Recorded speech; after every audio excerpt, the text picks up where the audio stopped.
I love Alpha. I love that we do this here. And I want to introduce you to a friend of mine and let her tell you a bit about her experience with Alpha. So will you help me welcome Alyssa to the stage?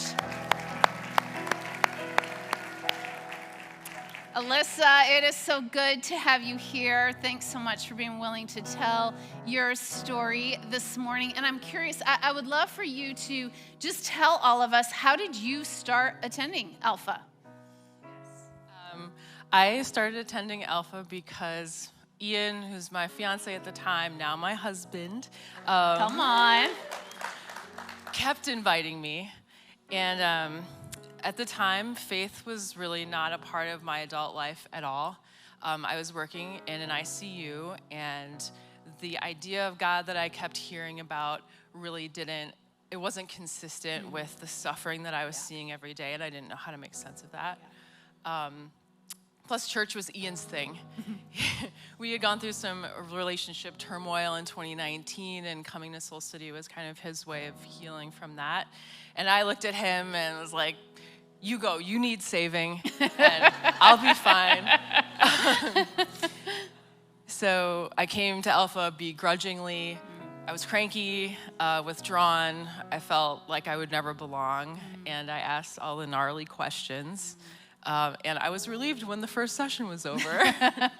But I know for you and your story that there was a turning point along the way, probably many turning points. And what was that like for you? Yeah. It was like trying to push open a really rusty old door. And I was coming in with my crappy attitude, but week after week, I was being met with so much kindness and acceptance and lack of judgment that eventually I started asking different kinds of questions that I didn't even know I had. Like, what does faith feel like?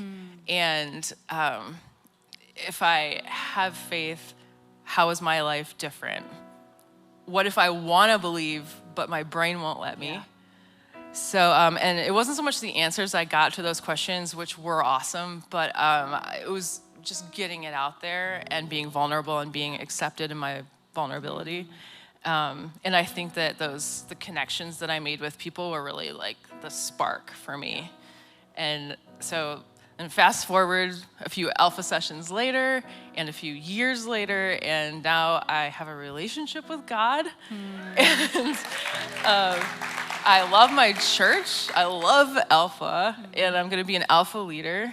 Yeah. And I even love worship music. I love it, and I even love worship music. Alyssa is the mission of Soul City Church lived out. Like when we say every week, we're all about leading people into a transforming relationship with Jesus. It's on all the walls, right? This is what it looks like. This is what a journey of transformation looks like in a person's life. And it's so beautiful to behold. So beautiful to see your story, to see your trust in God, your openness, your beautiful alliterations like cranky, rusty doors. It's like, Jarrett better look out. You might take over the messages, right? It's beautiful to behold, Alyssa.